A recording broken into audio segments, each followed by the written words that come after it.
Hello အားလုံးပဲမင်္ဂလာပါကျွန်တော် Brian ပါဒီ video မှာတော့ကျွန်တော် overtraining နဲ့ပတ်သက်ပြီးတော့ experience တခုမျှဝေပေးသွားမှာဖြစ်ပါတယ်အရင်ဆုံး overtraining ဆိုတာဘာလဲ overtraining ဆိုတော့ကျွန်တော် TikTok မှာခုနလေးရတဲ့ video တစ်ပုတ်တင်ထားပြီးတင်ပါတယ်အဲ့ဒီမှာ overtraining ကိုတခြားနားလည်သွားလောက်မှာပါအဲ့တော့ပြန်မေးစရာရှိပါတယ် overtraining ဆိုတာဘာလဲ overtraining ဆိုတော့ intensity များတာကိုပြောရလား volume များတာကိုပြောရလားဒါမှမဟုတ် frequency များတာကိုပြောရလားဘာကိုပြောချင်တာလဲတခုမှမဟုတ်ပါဘူးအဲ့ဒါဆိုလို့ရှိရင်ဥပမာလေးတစ်ခုပြောပြမယ် exercise တစ်မျိုးကို3ကြော့စီဆော့မယ်ပြီးပြီဆိုလို့ရှိရင်တစ်ပတ်ကို6ရက်ဆော့မယ်တစ်ခါဆော့ရင် training session တစ်ခုမှာလေ့ကျင့်ခန်းကို10ခုကစားမယ်လေ့ကျင့်ခန်း10ခုတစ်မျိုးကို3ကြော့တစ်ပတ်မှာ6ရက်ပထမဆုံး exercise 3ခုကနေ4ခုမှာအာရင်က0 train နိုင်တယ်အဲ့လောက်ထိကောင်းကောင်း train နိုင်တယ်သိဖို့သိကြတယ်ဗျာအဲ့ဒါကို over training လို့ခေါ်မလားမခေါ်ဘူးလားသိကျင်လားဒါဆိုလို့ရှိရင်ကျွန်တော်ရဲ့ story လေးတစ်ချက်လောက်နားထောင်ကြည့်ပါကျွန်တော်ဂျင်မှာ floor trainer အနေနဲ့အလုပ်လုပ်ခဲ့တော့ပါဘောနော်အကိုတယောက်ရှိတယ်သူကလေ့ကျင့်အဲ့အတိုင်းပဲကျွန်တော်အရှိရပြောခဲ့တဲ့အတိုင်းပဲလေ့ကျင့်တာအဲ့တော့ကျွန်တော်သူ့ကိုဘာပြောရမလဲ over training ဖြစ်မယ် over training ဖြစ်မယ်ခင်ဗျားတို့လိုမျိုးပေါ့ဗျာခင်ဗျားတို့ထင်သလိုမျိုးပေါ့တခြား sharing လုပ်နေတဲ့သူတွေထင်သလိုမျိုးပေါ့ over training ဖြစ်မယ် over training ဖြစ်မယ်ပြောတာပေါ့နော်သူက I don't give shit တောက်ကီကိုမစိုက်တာတက်လားတောက်ကီကိုမစိုက်အဲ့တိုင်းပဲဆော့တာအဲ့တိုင်းပဲဆော့တာအဲ့တိုင်းပဲကြိတ်တယ်တနေ့တော့ကျွန်တော်သူနဲ့အတူ live ဆော့ကြည့်တယ် back နဲ့အဲ့နေရတနေ့ကို exercise 10ခုတိဆော့မယ်ဆိုပြီးတော့အမှဂရီပေးပြီးကြိတ်တာသူနဲ့အတူ live ကြိတ်တာကျွန်တော်6ခုမှမျော့နေပြီ6ခုမျော့မှမျော့နေမရတော့ကျွန်တော်တို့လေ့ကျင့်ခန်းလုပ်တယ်ဆိုလို့ရှိရင်လေမာဆယ်ဖောင့်ဖြစ်လာသိရမလားမာဆယ်တနေ့ကြီးလာတယ်ဖောင့်ဖြစ်လာရောင်ကိုင်းလာလေကျွန်တော်အဲ့အစီကိုကြော်သွားပြီအဲ့စီကိုကြော်သွားပြီတခါမှမကြုံဘူးနော်ခင်ဗျားတို့ကြုံဘူးလားမကြုံဘူးမလားကျွန်တော်ကြုံဘူးသွားပြီမာဆယ်ဖောင့်ဖြစ်နေအစီကိုကြော်သွားတာမာဆယ်ရောင်နေရနေပြီးဖြည်းဖြည်းချင်းဘာမှမချင်တော့တဲ့အစီအဲ့လိုဖြစ်သွားတာလောပိန်ချောက်သွားသူခံစားရတယ်ကိုယ်စိတ်ထဲမှာလေအဲ့လိုခံစားလိုက်ရတာ6ခုမြောက်မှာအဲ့လိုမျော့နေပြီ6ခုမြောက်မှာမရတော့အရှိမဝုန်းနိုင်ကျဲတာလေအာယံ0တိတေးချောင်းကျင်းရတာဗျာအာယံ0တိတေးချောင်းကျင်းရတာအသေးကျုံတာအဲ့အတွက်ကြောင့်မလို့ကျွန်တော်က6ခုမြောက်မှာမျော့နေမရတော့ကျန်တဲ့4ခုမလုပ်နိုင်တော့ဒါပေမဲ့ trainer တယောက်ဖြစ်တဲ့အတွက်ကြောင့်မလို့ image တခုရရှိရလေကိုယ်စကားကိုတီးရမယ်ဆိုတဲ့အတွက်ကြောင့်မလို့4ခုကိုမရရအောင်လိုက်ဆော့တယ်နောက်နေ့ကျတော့လှုပ်လို့မရတော့ဟုတ်ကျွန်တော်ဒါစကားကိုမှုံပြီးပြောနေရမှာတကယ်လှုပ်လို့မရတော့တာ back muscle လေဒီလိုညှစ်လို့မရအောင်ညှစ်လိုက်တယ်ဆိုလို့ရှိရင်လေနောက်ဒါနဲ့စောင့်ထိုးသလိုအဲ့လိုစက်ကနေနာတာအဲ့လိုနာမဆယ် sauce ဖြစ်ဘူးတယ်မလားမဆယ်နာဘူးတယ်မလားကစားပြီးလို့ရှိရင်လေညှစ်လိုက်လို့ရှိရင်နာတယ်လေအဲ့လိုနာတာမဟုတ်တော့ကျွန်တော်ကညှစ်လိုက်ပြီဆိုလို့ရှိရင်နောက်ကနေဒါနဲ့စောင့်ထိုးသလိုပဲအဲ့မဆယ်ကိုအဲ့လိုတစ်ချက်မညင်ရဲတော့အရင်နေ့ရမဆယ်ကို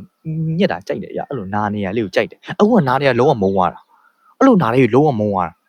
နောက်ကနေဒါနဲ့စောင့်ထိုးလို့အဲ့လိုကျင်သွားတာတစ်ချက်နာသွားကျင်တာမဟုတ်နာသွားတာလုံးဝ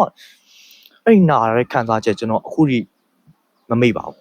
တကယ်မမေ့ပါဘူးအဲ့နေ့ကကျွန်တော်ကျင်ပြန်ရောက်သွားတယ်ကျွန်တော်အနားယူရမှာကျွန်တော်ဒီ recovery ပြန်ယူရမှာဒီ over training ဖြစ်ထားတဲ့အတွက်ကြောင့်မို့ကျွန်တော်အုပ်ထုတ်သွားယူတာပါသူနဲ့ပြန်တွေ့တယ်ဆရာအဆင်ပြေလားဘာဖြစ်လဲညာဖြစ်တယ်ပေါ့နော်ဟုတ်ကဲ့ကျွန်တော်ဒီလိုပဲပေါ့နော်အကူကဘယ်လိုလဲကျွန်တော်ဘာမှဖြစ်တာလေကျွန်တော်ဖြုတ်ဘူးမဖြုတ်ဘူးတဲ့အဲ့နေ့ကကျွန်တော်တို့တူလိုက်ပြီး short ဆော့နေထင်ခဲ့တာတဲ့မဟုတ်ဘူးကိုကျွန်တော်ရှိသမျှအကုန်ဆော့ပြီးဆော့နေတာအကုန်ပေးပြီးဆော့နေတာလို့တော့ amazing ပဲသိလားအဲ့ဒါကိုခင်ဗျားတို့အနေနဲ့လည်း over training ဖြစ်တယ်လို့မြင်ပါပဲကျွန်တော်အနေနဲ့လည်း over training ဖြစ်တယ်လို့မြင်ခဲ့တယ်တခြား sharing လုပ်နေရသူတွေလည်း over training ဖြစ်တယ်လို့မြင်ပါပဲဒါပေမဲ့လက်တွေ့ရတော့ဒီဘဲရပြုံးမပြုံးတာ easy ပဲတကယ် easy ပဲဘာလို့ easy လဲပြောနိုင်တယ်သိလားအဲ့နေ့သူဓာတ်လေဆွဲတာအရင်နေ့က back ဆော့တာတယ်ဒီနေ့ကအောက်ပိုင်းထိုင်တာအောက်ပိုင်းမှာဓာတ်လစ်ပါနေတယ်ကောင်းဆွဲနိုင်တယ်ဗျာ shit what the fuck man back ထက်ဆော့တာမဟုတ်တော့ဒါပေမဲ့ဓာတ်လစ်ပါနေတယ် what the fuck man စောက်ရမ်းကျန်းတယ်ကျွန်တော်ရှိန်သွားတာလုံးဝ what the fuck အောက်ကပြန်မေးတယ်ငါအစပြောခဲ့နေတယ်လို့မျိုးသူ့ကို over training ဖြစ်မယ်ဆိုတော့ငါပြောတာမှားသွားပြီလားမှားသွားတာလားတကယ်မှားသွားတယ်ဗျာသိလားအဲ့လောက် volume အများကြီးစော့နေတာသူ့အတွက် over training မဖြစ်ပေမဲ့ကျွန်တော်တို့အတွက်ဖြစ်တယ်ပုံမှန်လူတွေအတွက်ဖြစ်တယ် ဒါပေမဲ့အဲ့လောက်ကြီးစော့နေရသူတော်တော်အေးဆေးပဲအေးဆေးပဲယုံလားခင်ဗျားတို့ယုံလားခင်ဗျားတို့မယုံရင်ကျွန်တော်ယုံတယ်ကျွန်တော်မျက်မြင်ကိုတွေးဒီလိုညစ်တာနောက်ကနေဓာတ်နဲ့ထိုးကန်လိုက်ရဆိုပဲကိုတွေးသိလားခင်ဗျားတို့မယုံရင်ဒီဒါကျွန်တော်ရဲ့ experience လေးကို share လုပ်ပေးတာ over training ဆိုတော့အဲ့ဒါကို over training ပြောတာသိလားအဲ့ဒါကို over training ပြောတာခင်ဗျားတို့လေ့ကျင့်အောင်ကောင်းကောင်းဆော့လိုက်ပြီးနောက်နေ့ muscle စိုးဖြစ်နေရအောင်အဲ့ဒါ over training လို့မခေါ်ဘူးအဲ့ဒါ over training လို့မခေါ်ဘူးကျွန်တော်အခုပြောနေအောင် over training ခေါ်တာကျွန်တော် over training ကောင်းကောင်းရင်တစ်ရက်ဖြစ်ခဲ့တယ်ကျွန်တော်ရက်တည်းကတော့အဲ့လောက်ထိ over training မဖြစ်ခဲ့ဘူးသိလားအဲ့နေ့ကတော့ကျွန်တော်လုံးဝမေးမရအောင်ကျွန်တော်ကိုလည်းကျွန်တော်ပြန်မေးမိခဲ့တယ်သူ့ကို over training ဖြစ်မယ်လို့ပြောခဲ့တာလေငါမှားမှားသွားပြီလားဆိုတော့တကယ်လည်းမှားသွားပါတယ်အဲ့တော့ follow အများကြီးတိုးဆော့နေတာသူ့အတွက် AC ပဲသူ့အတွက် over training မဖြစ်ဘူးတကယ်အဲ့တော့ညီကိုတွေကိုပြောချင်တာ follow များမှ over training ဖြစ်တယ်လို့မဟုတ်ဘူး intensity များမှ over training မဟုတ် frequency များ train မှ over training လို့မဟုတ်သိလားကိုကလုံနိုင်တယ်ဆိုလို့ရှိရင်တော့အဲ့ over training မဖြစ်ဘူးเนาะဒီတယောက်အတွက် intensity များတာ over training ဖြစ်အောင်ဖြစ်နေမယ်ဒီတယောက်အတွက် intensity များ over training မဖြစ်ဘူးလူတယောက်နဲ့တယောက်မတူပါဘူးเนาะ science ဒီမှန်လားဆိုတော့ science ဒီမှန်ပါတယ် over training မကောင်းပါဘူးဒါပေမဲ့ science ဒီမှားတာအောင်လုံနိုင်တဲ့အချက်ရှိတယ်အဲ့ဒါခန္ဓာကိုယ်ရဲ့ adaptability ခန္ဓာကိုယ်က adapt ဖြစ်နိုင်တယ် with this structure I summon မဟုတ်ရာကအကြောင်းပြောနေရမဟုတ်ဘူးခန္ဓာကိုယ်ရဲ့ adapt ဖြစ်နိုင်စွမ်းရှိတယ်ခန္ဓာကိုယ်ကအခြေအနေအရက်ရက်ပေါ်မူတည်ပြီးတော့လိုက်ပြီး adapt ဖြစ်နိုင်တယ်တောင်ပေါ်မှာနေရာများရင်အဆုတ်အားကောင်းလာတယ်မနဲ့အဲ့ရနိုးတိုင်းထပြေးမယ်ဆိုလို့ရှိရင် endurance တော့ကောင်းပါပဲအလေးအများကြီးမှနေ strength တော့တက်လာမှာပဲအခြေအနေအရက်ရက်ပေါ်မူတည်ပြီးတော့ adapt ဖြစ်နိုင်စွမ်းရှိတယ် trainer များလာပြီလေ့ကျင့်ခန်းများလာပြီဆိုလို့ရှိရင်အဲ့လို trainer များသွားပြီဆိုလို့ရှိရင်ခန္ဓာကိုယ်ကလည်းအဲ့လောက် train သွားနိုင်မှာပဲ calorie deficit လောက်တာများသွားတယ်ဆိုလို့ရှိရင်ခန္ဓာကိုယ်ရဲ့ metabolism ကအဲ့ calorie deficit လောက်နိုင်တဲ့ပမာဏကိုလိုက်ပြီး adapt ဖြစ်ဖို့ကြိုးစားမှာပဲအဲ့လိုပဲခန္ဓာကိုယ်မှာ adapt ဖြစ်နိုင်စွမ်းရှိတယ် over training တွေပြီးလို့ရှိရင် science တွေဟိုကဖြစ်တယ်ဒီကဖြစ်တယ်ဒီဟာမကောင်းဟိုကမကောင်းဟို split ကောင်းတယ်ဒီ split ကောင်းတယ်ဟိုကလောက်တာမကောင်းဒီကလောက်တာမကောင်းဟိုကစားတာမကောင်းဒီကစားတာမကောင်းအဲ့ဒါတွေအကုန်လုံး influence လုပ်နိုင်တာတစ်ချက်ပဲရှိတယ်ခန္ဓာကိုယ်ရဲ့ adapt လုပ်နိုင်စွာသိလားမင်းတို့ရဲ့ science ဒီအကုန်လုံးကို